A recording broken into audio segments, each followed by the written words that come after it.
I try to tell people that I'm a spy. And like, for example, today, there's a bunch of Chinese guys.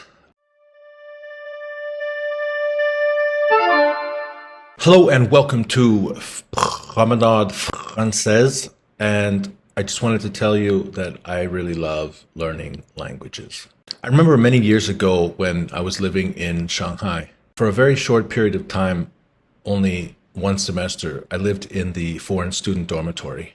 Most of the time I had my own apartment. It wasn't because I didn't want to live in the foreign student dormitory.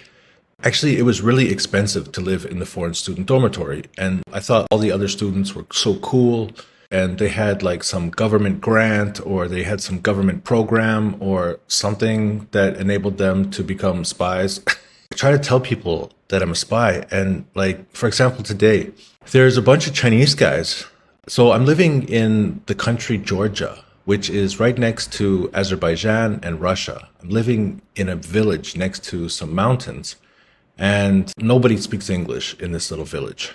It's a really great opportunity for me to use my Russian. When I speak Russian, it's not emotional for me, and I struggle, and I can hardly say what I'm trying to say. And I never felt that different when speaking Russian. Of course, I always felt like I was having a hard time because I can hardly speak it. The grammar is so complicated. I enjoy speaking it, but it's just so dang hard that it's like, yeah, you're never gonna really master Russian unless you put all of your time and effort into it. And even then, it's gonna be difficult. Chinese, it wasn't like that. In fact, when I went to China, I was only 23 years old, and I felt like I was like reborn. I felt like I was coming into this new body. And I remember I would make jokes, really immature jokes that a child would make if they were learning a language and growing up for their first time. I feel like there's a tiny Chinese man that's inside of me that feels my skin when I speak Chinese. For example, today I ran into a bunch of Chinese guys who came to Georgia to fix a road. And I see them and I just feel so happy speaking Chinese. China between the years 2003 and 2013 were some of the happiest times in China. And I got to learn Chinese when the Chinese people were in some of their happiest times.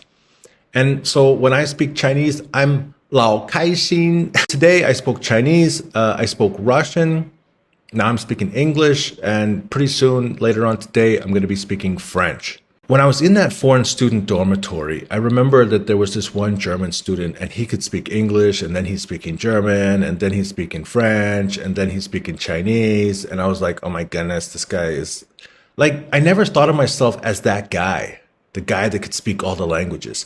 Of course, if you remember the story, when I met this old man when I was 19 years old and I asked him what are the most important languages in the world to study, and he gave me 5 languages to study, I have this pursuit.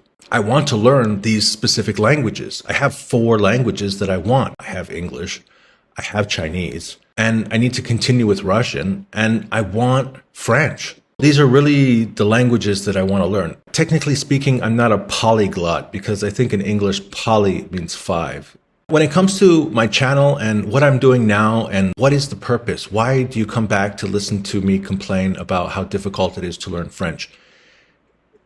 All right, so let's have a goal. When we reach 500 subscribers, I'm going to make a video outside and I'm going to show you the river next to my house. I'm going to show you the mountains that I can see from my seat right here. I want to show you more about what the little village looks like and show you a little bit more about what's going on in the life of Blaine. The river is a very important metaphor because I spent a lot of time in the last several months moving rocks. The question is, how do you move a river? How do you change the course of a river? And that river can be a metaphor for your life. It can be a metaphor for something that you are studying, something that you want, the direction, the flow, what's happening, some obstacle. And you want the river to go in one direction. And in order for it to be able to do that, you have to move rocks. There's basically 2 things you can do. You can either put rocks in the way of the water, or you can move rocks so that the water can go into that space. I feel like learning French right now, as I mentioned before, there is one element related to motivation. I have a serious motivation issue when it comes to learning French.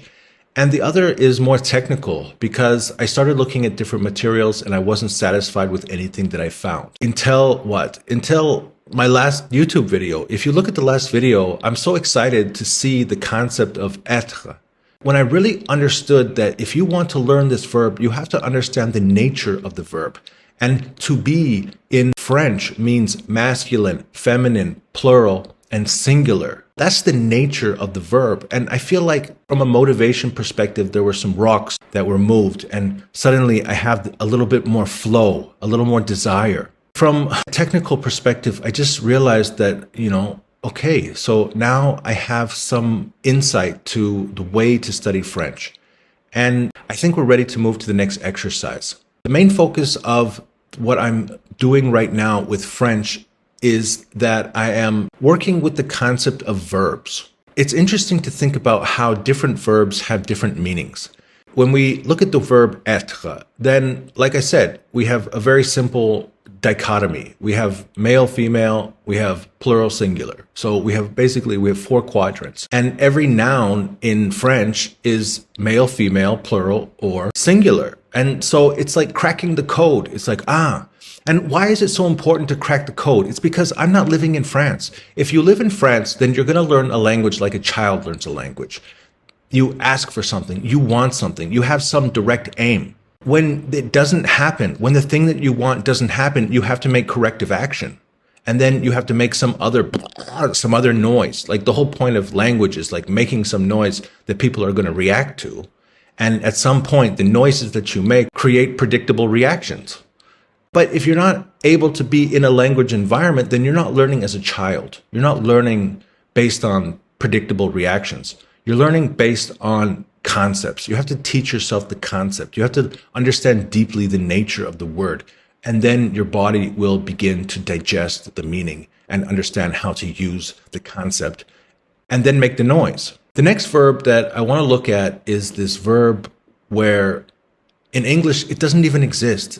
The thing is, like when you wash, when you shave, when you wake up, these things in English, we don't say myself. But in French, they have this concept of myself.